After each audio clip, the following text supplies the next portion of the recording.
Bismillahirrahmanirrahim. Assalamualaikum warahmatullahi wabarakatuh. Kami dari kelompok 6 akan mempresentasikan tentang metode pengkajian puisi Indonesia dengan model stilistika, model semiotika, dan penyair sebagai konteks puisi. Sebelumnya, perkenalkan, nama saya Riksa Latifah dengan NPM 2250300016 dan rekan saya. Saya Risma Rahmadani dengan NPM 2250300017. Baik, di sini kami akan menjelaskan yang pertama tentang pengkajian puisi dengan model stilistika yang akan dijelaskan oleh rekan saya. Silakan. Pada poin A, ada pengkajian puisi dengan model stilistika. Stilistika adalah cabang ilmu linguistik yang memfokuskan diri pada analisa gaya bahasa. Stilistika ini diambil pada kata dalam bahasa Inggris yaitu style atau gaya. Stilistika ini mencoba memahami kenapa penulis cenderung menggunakan kata-kata atau ungkapan tertentu.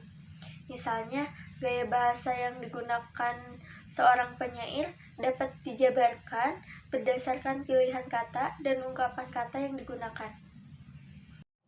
Secara umum, lingkup stilistika mencakup struktur fisik dan struktur batin. Struktur fisik diantaranya yang pertama ada diksi. Diksi ini adalah pilihan kata yang digunakan untuk memberikan makna sesuai dengan keinginan penyair atau penulis. Yang kedua ada kata-kata konkret. Kata-kata konkret menurut KBBI adalah kata yang nyata, benar-benar ada, berwujud, dan lain sebagainya. Yang ketiga ada citraan. Citraan yaitu suasana kepuitisan yang digunakan untuk memperkuat gambaran dan perasaan pembaca. Lalu yang keempat ada bahasa figuratif. Bahasa figuratif adalah penyimpangan dari bahasa sehari-hari. Lalu yang terakhir ada rima. Rima adalah bunyi yang timbul untuk memperindah puisi dengan menggambarkan perasaan pengarang. Lalu ada struktur batin puisi. Struktur batin puisi ini meliputi satu tema atau sense. Tema atau sense adalah gagasan atau ide pokok dalam suatu kajian puisi. Lalu yang kedua ada perasaan atau feeling. Perasaan atau feeling adalah sikap penyair terhadap pokok persoalan yang terdapat dalam puisi. Lalu yang ketiga ada nada atau ton. Nada atau ton adalah refleksi sikap penyair terhadap pembacanya. Contohnya seperti sikap suasana hati, pandangan moral, dan terkadang menunjukkan pula karakter pribadi pengarangnya. Lalu yang keempat ada amanat. Amanat atau intention adalah hal yang mendorong penyair untuk menciptakan puisinya. Lalu di sini saya akan menjelaskan atau menjabarkan tentang analisa stilistika pada puisi karya Chairil Anwar yang berjudul Kepada Peminta-Minta. Yang pertama ada struktur fisik. Pada poin pertama ada diksi. Puisi ini banyak menggunakan kata konotasi. Contohnya pada baris keempat dengan kata nanti darahku jadi beku. Hal ini merupakan makna konotasi. Lalu ada juga pada baris ke-6, yaitu sudah tercacar semua di muka. Secara keseluruhan, baris puisi karya Chairil Anwar ini memiliki makna kiasan yang harus ditelaah terlebih dahulu. Lalu yang kedua ada citraan. Citraan ini adalah untuk menghidupkan imaji pembaca. Contohnya citraan visual atau penglihatan terdapat pada baris 1 dan 10 dengan kata menghadap dan memandang. Itu sudah menjelaskan tentang kalau menghadap dan memandang kita melihat ya. Lalu ada citraan perabaan terdapat pada baris ke-8 dengan kata usap. Lalu ada citraan pendengaran terdapat pada baris ke-9 dan 16 yaitu bersuara dan menggaung. 3 ada kata-kata konkret. Kata-kata konkret dapat membangkitkan citraan seperti kata berjalan, melangkah, mengempas, dan lain sebagainya. Lalu ada bahasa figuratif. Bahasa figuratif ini muncul pada baris keempat dan 21, yang merupakan majas hiperbola atau majas yang dilebih-lebihkan. Dari kata nanti darahku jadi beku. Itu menjelaskan kalau misalkan kata tersebut merasa berlebihan gitu ya. Lalu yang terakhir ada 5. Pada puisi ini, secara keseluruhan didominasi dengan adanya vokal A dan U. Asonansi A terdapat pada baris 1, 2, 5, 6, 7, 8, 17, dan 18. Salah satunya contoh kata baik aku akan menghadap dia. Lalu ada bunyi konsonan yang dominan, yaitu bunyi T, K, dan D. Lalu ada analisa pada struktur batin puisi. Yang pertama ada tema atau sense. Puisi Chairil Anwar ini menceritakan tentang seorang yang melarat, miskin, dan tidak memiliki apa-apa. Lalu yang kedua ada perasaan atau feeling. Perasaan yang dikemukakan oleh Chairil Anwar adalah rasa benci kepada seorang yang peminta-minta. Lalu yang ketiga ada nada atau ton. Nada yang ditunjukkan oleh Chairil Anwar adalah nada sinis. Nada sinis ini muncul akibat rasa benci Chairil Anwar terhadap seorang peminta-minta. Lalu yang terakhir ada amanat atau intention.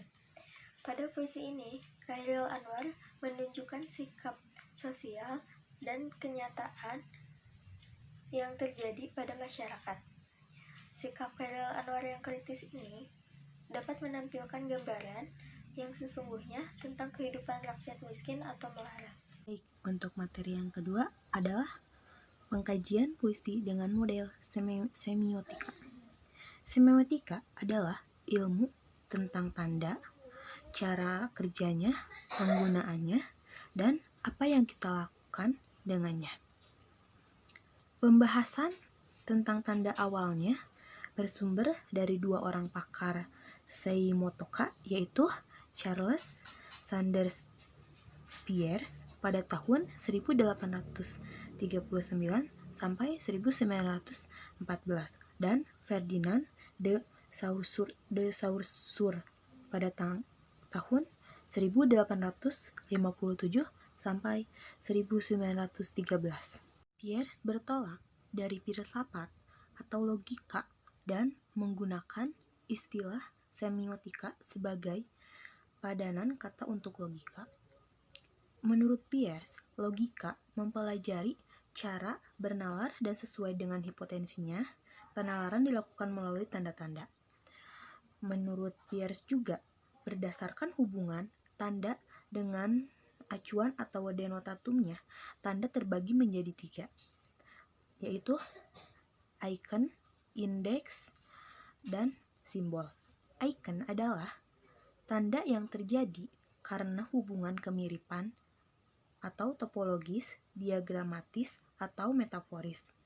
Indeks adalah tanda-tanda yang terjadi karena adanya kedekatan. Tanda eksistensi dan simbol adalah tanda yang terjadi karena hubungan yang bersifat konvensional. Selanjutnya, Saussure bertolak dari linguistik. Menurutnya, bahasa haruslah dipelajari sebagai sistem tanda. Dia pun memikirkan bahwa semiologi suatu saat hadir akan menunjukkan kepada kita apa saja tanda-tanda itu dan hukum atau kaidah apa saja yang mengaturnya. Menurutnya juga, tanda merupakan gabungan antara penanda dan pertanda. Penanda adalah citra akustik, sedangkan pertanda adalah konsep. Penanda dan pertanda merupakan unsur yang bersifat padu sehingga tidak dapat dipisahkan. Pertama, ada analisis aspek sintaksis. Analisis sintaksis adalah mengidentifikasi unsur-unsur yang membentuk satuan bahasa dalam konteks kalimat. Hal ini adalah peran utama dari kajian sintaksis sebagai cabang ilmu bahasa yang mempelajari seluk-beluk pembentukan kalimat. Fungsi sintaksis meliputi yang pertama ada subjek, predikat, terus objek, pelengkap, dan keterangan. Berikut akan dijelaskan dari masing-masing analisis aspek sintaksis. Ada subjek. Subjek merupakan pokok dalam sebuah kalimat. Pokok kalimat itu dibicarakan atau dijelaskan oleh fungsi sintaksis lain, yaitu predikat. Dalam analisis fungsi sintaksis, subjek ditandai dengan S kapital, S besar ya. Yang kedua ada predikat. Predikat merupakan unsur yang membicarakan atau menjelaskan pokok kalimat atau subjek. Mudahnya, predikat menyatakan suatu aktivitas atau biasanya berupa kata kerja yang dilakukan oleh subjek kepada objek. Predikat ditandai dengan menggunakan P besar ya. Yang ketiga ada objek. Objek adalah sesuatu yang dikenai tindakan oleh subjek. Fungsi objek ialah unsur kalimat yang kehadirannya dituntut oleh verba transitif pengisi predikat dalam kalimat aktif. Yang keempat ada pelengkap. Pelengkap adalah unsur kalimat yang berfungsi melengkapi informasi, mengkhususkan objek, dan melengkapi struktur kalimat. Pelengkap terkadang bentuknya mirip dengan subjek, karena sama-sama diisi oleh nomina atau prasa nominal. Keduanya juga berpotensi berada langsung di belakang predikat. Yang kelima ada keterangan. Keterangan merupakan unsur kalimat yang memberikan keterangan, misalnya waktu, tempat, dan sebagainya. Keterangan biasanya merupakan unsur tambahan dalam kalimat. Jadi keterangan itu sebagai pelengkap gitu dalam kalimat, menjadi tambahan gitu. Yang kedua ada unsur aspek semantik. Analisis semantik adalah pemaknaan kata dalam bahasa. Objek analisis semantik berfokus pada makna yang ada di dalam bahasa, baik dari level prasa, klausa, kalimat, paragraf, hingga keseluruhan tulisan.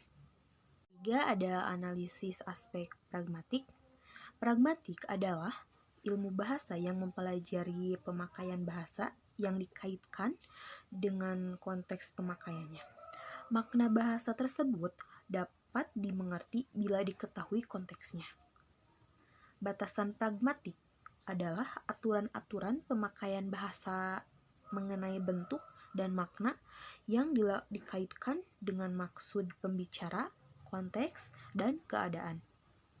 Jadi, batasan pragmatik itu adalah aturan pemakaian bahasa yang mengenai bentuk dan makna, terus dikaitkan dengan maksud si pembicara, konteks, dan keadaan. Jadi dikaitkannya dengan maksud si pembicara, terus konteks dan keadaan, bagaimana keadaannya gitu. Poin C. Penyair sebagai konteks puisi. Di sini saya akan menjelaskan seluk-beluk kepenyairan Sutarji Kazum Bakri. Di sini saya akan menjelaskan atau menjabarkan sejumput informasi yang berkaitan dengan penyair. Yang perlu diketahui juga oleh calon pengkaji puisi berikut ini adalah riwayat hidup Sutarji Kazum Bakri. Sutarji Kazum Bakri ini dilahirkan pada tanggal 24 Juni tahun 1941 di Rengat, Kabupaten Indragiri Hulu, Riau.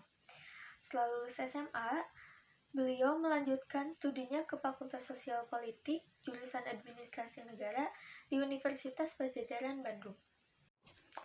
Lalu, beliau menikah dengan seorang wanita yang bernama Mariam Linda, yang telah membuahkan seorang anak yang bernama Mila Saraiwangi.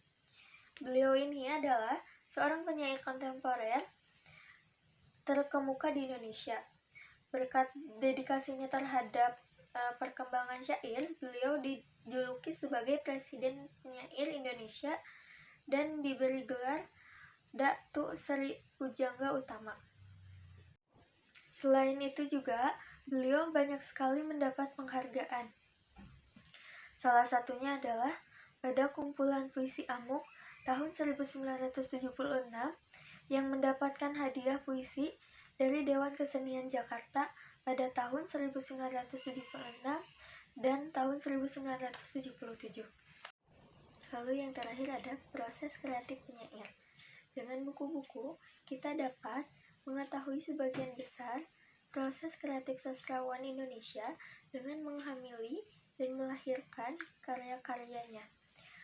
Seperti pada fenomena puisi dari Sutarji Kazum Bakri, atau yang biasa dipanggil dengan Tarji.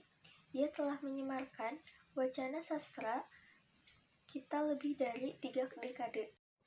Meskipun ia belum mengeksplisitkan proses kreatif kepenyairannya secara lengkap dan dalam bentuk buku, dari wacana ini yang hilir mudik dalam lalu lintas sastra, namun dapat kita jemput secercah demi secercah yang terkait dengan proses kekreatifan, baik yang dikemukakan oleh kritikus ataupun oleh Sutarji sendiri. Kesimpulannya adalah stilistika adalah cabang ilmu linguistik yang memfokuskan diri pada analisis gaya bahasa.